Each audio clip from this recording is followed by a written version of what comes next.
నారాయణపేట జిల్లా ఉట్కూరు మండలం పులిమామిడిలో జరిగిన విద్యుత్ ఉప కేంద్రం భూమి పూజ సందర్భంగా మంత్రి వాకిటి శ్రీహరి సంచలన వ్యాఖ్యలు చేశారు. తనను చంపాలని యత్నించారని, అభివృద్ధిని అడ్డుకునే ప్రయత్నాలు జరుగుతున్నాయని ఆరోపించారు. ఎన్ని అవమానాలు ఎదురైనా బెదిరింపులకు భయపడకుండా ముందుకు సాగుతారని స్పష్టం చేశారు. ఎందుకు మాట్లాడుతున్నారు? ఉట్కూరు లీడర్షిప్ 42% అంటే ఎక్కడ పోవాలి? ఎట్లా బతకాలి మనం? ప్రపంచం ఎక్కడ పోతా ఉంది? ఎందుకంటే మనని కావాలని తొక్కేసారు.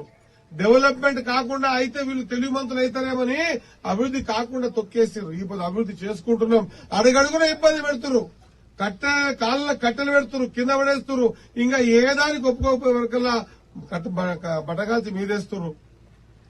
ఎంత వేసినా కూడా మీ అందరి ఆశీర్వాదం ఉన్నంత వరకు, నా లోపల నా రక్తంలో డెవలప్మెంట్ చేయాలనే కసి ఉన్నంత వరకు ఇలాంటి తాటాకు సప్పుడులకు మీ తమ్ముడు శ్రీహరి బెదరడు అని చెప్పి గుర్తుపెట్టుకోవాల్సిన అవసరం ఉంది.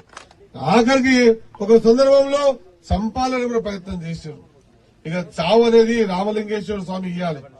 ఆయన అనుకుంటే ఆ టైంకి పోతాం.